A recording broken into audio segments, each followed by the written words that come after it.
In nature, and I think one of my colleagues will address the myriad of layers and duplicity that is this bill is going to create, and that the quote-unquote problem is already being addressed.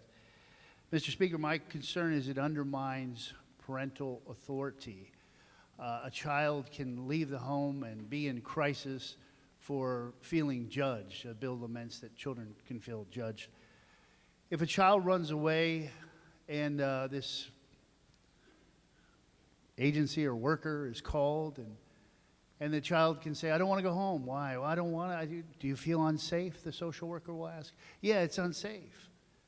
So then the 14-year-old goes to foster care.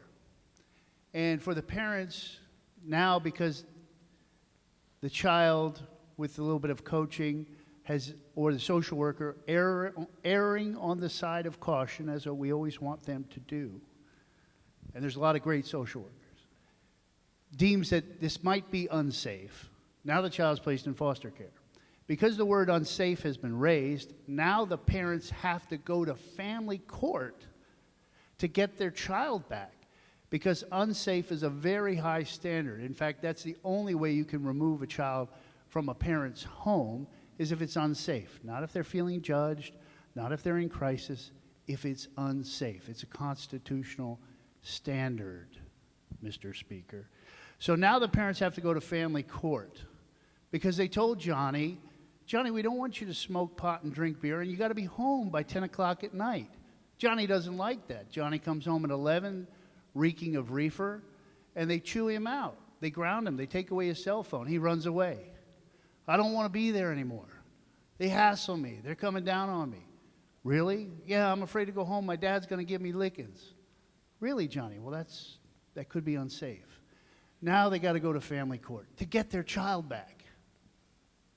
And who makes this determination? Not the parents, a total stranger makes this determination, Mr. Speaker. And what we have done is now tip the balance of power in that family relationship to the 14-year-old, to the 15-year-old, and not the parents.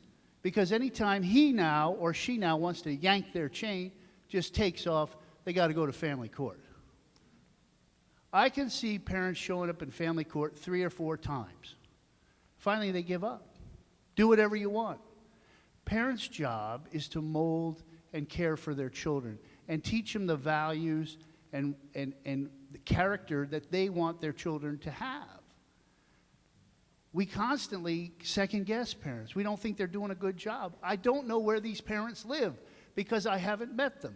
Now, not every parent's perfect, least of all the ones standing right in front of you. But we do the best we can.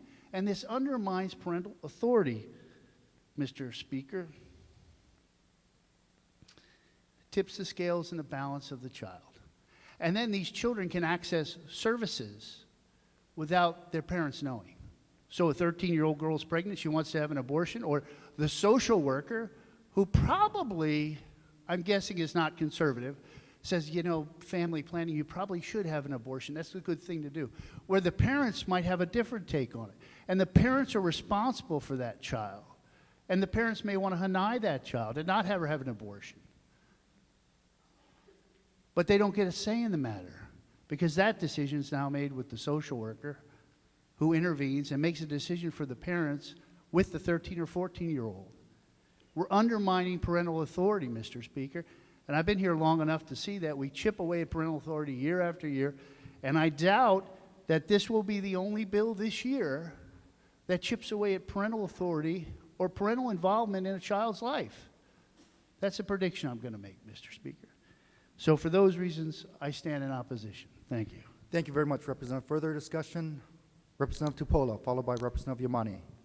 Mr. Speaker, I rise in opposition. With similar concerns. I think that anytime we're talking about taking away parental rights, we should rethink the bill. I think the intent to keep children safe is admirable. I think they should feel safe. I am concerned that declaring your home as an unsafe place and running away is going to be a problem for Samoans.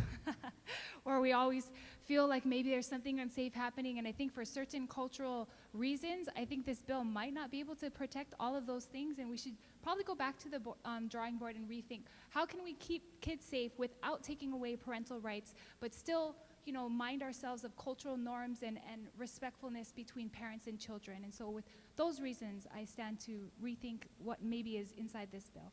Thank you very much, Representative.